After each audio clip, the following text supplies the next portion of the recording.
doesn't matter if you're B2B or it doesn't matter if you're B2C, everybody's online.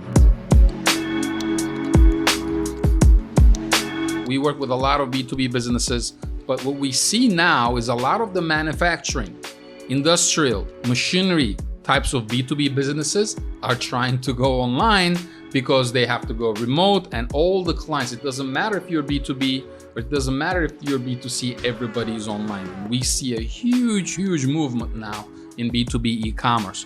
And as you know, these companies are used to working in a specific manner. They're used to running their salesforce through phone calls and quoting systems, and that's all changing now. So what is the first step or the few first steps if you are an industrial B2B business and you're trying to go e-commerce? So the first step is find the right platform for your business.